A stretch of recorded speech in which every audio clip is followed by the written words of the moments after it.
जय माताजी मित्रों। चलो आज हूँ तमने लई जाऊँ गांधीनगर जिल्लाना दहेगाम तालुका अने कप्पड़वंज तालुकानी बॉर्डर पर एटले के वात्रक नदीना किनारे आवेलू ऊंटकंठेश्वर महादेव मंदिर जोवा माटे। तो मित्रों आ मंदिर खूब ज ऐतिहासिक मंदिर है। आ मंदिरनो ऐतिहासिक बहुत जूनो है, लगभग 3000 वर्ष करता पण जूनो कहेवामां आवे छे। तो चालो आज हूँ तमने लई जईश आ मंदिरे। अने बीजू के आ मंदिरना साथे एक नदीनी पेली पार आवेलू छे जेने खीरनाथ महादेव मंदिर कहेवाय छे। ए मंदिर साथे आनो इतिहास जोड़ायेलो छे। तो आज तमने ए मंदिरना पण दर्शन करावीश। एनुं कारण ए के आ ऊंटकंठेश्वर महादेव मंदिरनो इतिहास तो बधा जाणे छे अने ऊंटकंठेश्वर महादेव मंदिरे बधा कदाच गया पण हशे अने जोयुं पण हशे, पण हजू खैरनाथ महादेव मंदिरनो इतिहास कोई जानतुं नथी। खरेखर आ मंदिरनो इतिहास ए मंदिर साथे पूरेपूरो जोड़ायेलो छे। तो चलो आज हूँ तमने पहला ऊंटकंठेश्वर महादेव मंदिरना दर्शन करावीश अने पछी तमने दर्शन करावीश खैरनाथ महादेव मंदिर। तो मित्रों तमे जे रीते विडियो में जोई रह्या छो अहींया तमने कोई शिवलिंग जोवा मळतुं नथी, कारण के आ मंदिरनी अंदर शिवलिंग जमीननी अंदर छे अने भगवान भोळानाथनी मूर्ति छे। मंदिर आ रीते खूब ज रीते शणगारेलुं छे अने अति भव्य मंदिर छे। मित्रों आ छे जाबाली ऋषिनी समाधि। હવે તમે વિચાર કરતા હશો કે જાબાલી ઋષિની સમાધિ એ શા માટે? તો મિત્રો જે આ મંદિરની અંદર જે ભોળાનાથ આપણે જેને પૂજીએ છીએ એ આ જાબાલી ઋષિના કારણે જ પૂજીએ છીએ। એમની ઊંટકંઠનાથને વશ થઈ ભગવાન ભોળાનાથ પ્રગટ થયા હતા, પણ એ પ્રગટ અહીંયા મંદિર અહીંયા જે મંદિરમાં અત્યારે આપણે પૂજીએ છીએ ત્યાં નહીં, પ્રગટ થયા હતા ખૈરનાથ મહાદેવ મંદિરમાં અને અહીંયા ભૂગર્ભની અંદર સમાયા હતા। તો મિત્રો આ જે બોર્ડ ઉપર લખેલું છે खरा खैरनाथ महादेव मंदिर जाबाली ऋषिनी तपोभूमि, ज्यां माटीना पहाड़मांथी आज पण यज्ञ भस्म निकळे छे। मित्रों चलो तमने आज आपणे खैरनाथ महादेव मंदिरना पण दर्शन करावीशुं। अत्यार हाल आ काचो रस्तो छे जे अंदर मंदिर तरफ जवा माटे शॉर्टकट छे। पहेला आ रीतनो रस्तो बनावेलो नहोतो, रस्तो उबड़-खाबड़ भेखाड़ो पर चढ़ीने शॉर्टकट रस्तेथी अंदर मंदिरे जवातुं हतुं। बीजो रस्तो है जे थोड़ो लॉन्ग है एटले आपणे शॉर्टकट रस्ते थी जईशुं। अत्यारे आ रीतनो घोड़ीने बाइक जाए रीतनो रस्तो करी देवामां आव्यो छे। तो चलो आपणे तमने हूँ जोवा लई जाऊँ खैरनाथ महादेव मंदिर। तो हूँ अने मारो भाई बंने पहोंची गया मैं खैरनाथ महादेव मंदिरे। मंदिर जंगलनी अंदर आवेलुं छे, रोडथी लगभग 100-200 मीटर अंदर। तो चलो आपणे जईए खैरनाथ महादेव मंदिरना दर्शन करवा।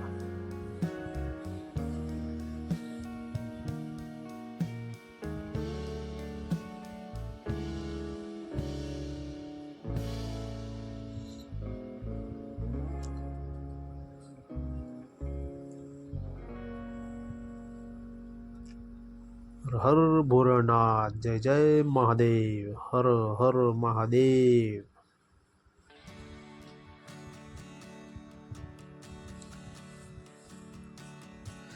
मित्रों आ छे खैरनाथ महादेव मंदिर।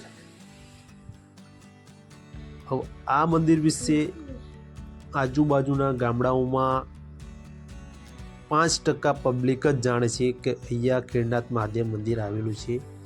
ऊंटकंठेश्वर महादेवनो खरो इतिहास आ मंदिर साथे जोड़ायेलो छे। जे जाबाली ऋषि हता एमने आ जग्या पर ओमकारना उच्चारथी भगवान भोळानाथनुं तप करेलुं अने एमनी ऊंटकंठाने वश थई भगवान भोळानाथ आ जग्या पर प्रगट थयेला। ज्यारे जाबाली ऋषिने वरदान मागवा कह्युं, एमने कोई वरदान न मांग्યું એટલે ભગવાન બરાબર એમની ઈચ્છા અનુસાર ઊંટકંઠેશ્વર મહાદેવ મંદિર જે છે અત્યાર હાલ ત્યાં જઈ ભૂગર્ભની અંદર સમાયેલા અને જાબાલી ઋષિએ ત્યાં જઈ સમાધિ લીધેલી એટલે અત્યારે હાલ ઊંટકંઠેશ્વર મહાદેવ મંદિર ત્યાં મહાદેવજી પૂજાય છે અને તે ઊંટકંઠેશ્વર મહાદેવના નામે પૂજાય છે। અહીંના આજુબાજુના ગામડાના વિસ્તારના પબ્લિક તેમને ઉંટડિયા મહાદેવ તરીકે ઓળખે છે, બરાબર। તો આ રીતનું છે ઊંટકંઠેશ મહાદેવ મંદિરનો ઇતિહાસ.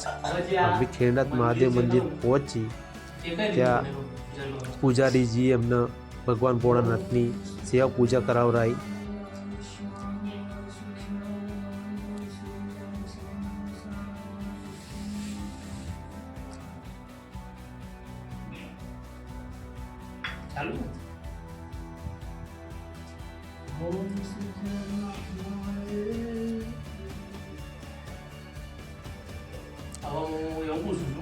સેવા પૂજા કર્યા બાદ અમે પૂજારીજીને ઘણી બધું આ મંદિર વિશે પૂછ્યું, ઊંટકંઠેશ્વર મહાદેવ મંદિર વિશે પણ ઇતિહાસ જાણ્યો. બરાબર, તો અમને ઘણી બધી સરસ માહિતી પણ આપી. એમને અમને કહ્યું કે ભાઈ 3000 વર્ષ પહેલાં જાબાલી ઋષિએ અહીંયા તપ કરેલું અને ભગવાન એમની ઈચ્છાથી પ્રગટ થયેલા. ભગવાન એમને વરદાન માંગવા કહ્યું પણ કોઈ વરદાન ના માગ્યું, એટલે ભગવાન શિવ શંકર ભોળાનાથ ઊંટકંઠેશ મહાદેવ મંદિર જે અત્યારે હાલમાં છે ત્યાં વોયરાની અંદર જમીનની અંદર સમાયેલા. એટલે આપણે આજે પણ ત્યાં શિવલિંગ જે છે જમીનની અંદર જોવા મળે છે, શિવલિંગ બહાર જોવા મળતું નથી.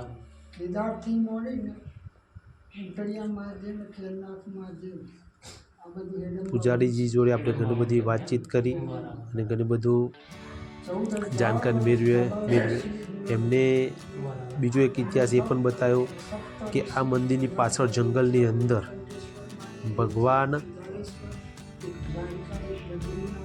ભોળાનાથનો યજ્ઞ કરવામાં આવ્યો હતો, જે પાંડવોએ યજ્ઞ કર્યો હતો.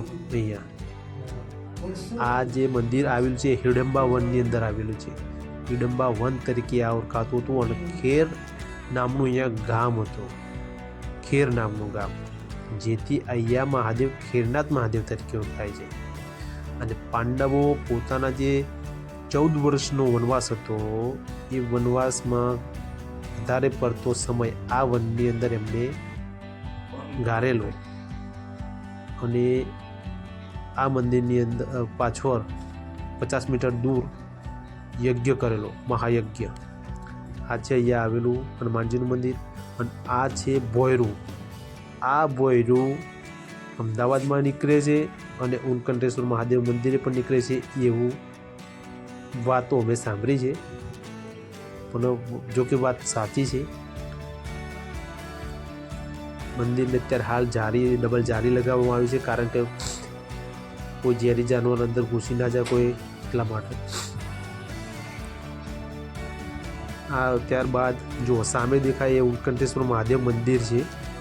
બરાબર, અમારા મોબાઈલથી જેટલું ઝૂમ થયું એટલું અમે કર્યું અને આ તમને બતાવીએ છીએ. અમે ખેરનાથ મહાદેવ મંદિરની છત ઉપર ઊભા છીએ.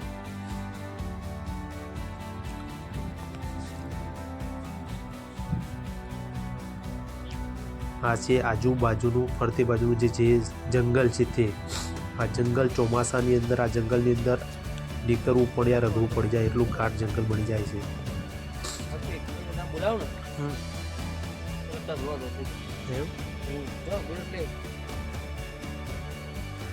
ત્યારબાદ પૂજારીજી એમને લઈ ગયા કે જે જગ્યાએ પાંડવોએ યજ્ઞ કર્યો હતો.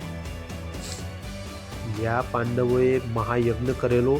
કહેવાય છે કે આજથી હજારો વર્ષો પહેલાં 3-4 હજાર વર્ષ પહેલાં જે યજ્ઞ થયો હતો એની ભભૂતિ આજની તારીખમાં પણ અહીંયા ભેખડોની અંદરથી નીકળે છે. તો આપણે પૂજારીના જોડે નીકળી ગયા જંગલની અંદર, જે ખેરનાથ મહાદેવ મંદિરથી મિનિમમ 50 કે 100 મીટર પાછળ પછવાડે આવેલું છે. અને એ અમને લઈ ગયા ત્યાં એ ભભૂતિ બતાવવા માટે. તો અમે પણ ત્યાં એમની જોડે નીકળી ગયા જોવા માટે. તો આજે તમને બતાવીશું, બરાબર, ભભૂતિ.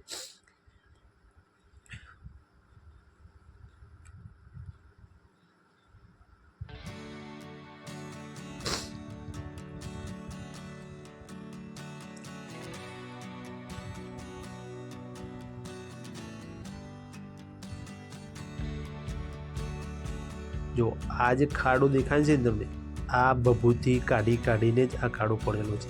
પૂજારીજીએ અમને અહીંયા ભભૂતિ કાઢી બતાવી, પણ અહીંયા થોડો ભેજ વધુ હતો એટલે કંઈ બરાબર મજા ના આવી. પછી અમને બીજી જગ્યાએ લઈ ગયા, ત્યાંથી 50 થી 60 એટલે કે યજ્ઞ ખૂબ જ મોટો થયો હશે. અહીંયા લગભગ 50-60 ફૂટના જગ્યાની અંદર અહીંયા યજ્ઞ કરવામાં આવ્યો છે કે આજુબાજુ ટોટલ 2 કરોડની અંદરથી અહીંયા ભભૂતિ નીકળે છે આજની તારીખમાં. અને જે યજ્ઞની અંદર ખૂબ જ પ્રમાણમાં ઘી હોમવામાં આવ્યું છે. જો ત્યાંથી ભભૂતિ થોડા પ્રમાણમાં જ નીકળી, એટલે કે ભેજ વધુ હતો. તો આ જોઈ લો, આ ભભૂતિ તમને દૂરથી પણ દેખાશે. જો છે ને ભભૂતિ કમ્પ્લેટ. આ હજારો વર્ષ જૂની ભભૂતિ છે અને આ ભેખાડોમાંથી આજની તારીખમાં પણ નીકળે છે.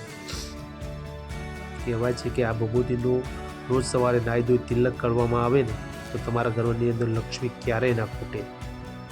કોઈ બાળક અતિશય રોતું હોય અને જો એને તિલક કરવામાં આવે તો બાળક રડતું પણ બંધ થઈ જાય, એવું પૂજારીજીએ અમને જાણકારી. જય માતાજી મિત્રો, જો તમને મારો આ વિડીયો ગમ્યું હોય તો મારી ચેનલ લાઈક કરજો, શેર કરજો, સબસ્ક્રાઈબ કરજો અને કોમેન્ટ બોક્સની અંદર હર હર મહાદેવ લખજો. તો જય મહાદેવ, હર હર મહાદેવ.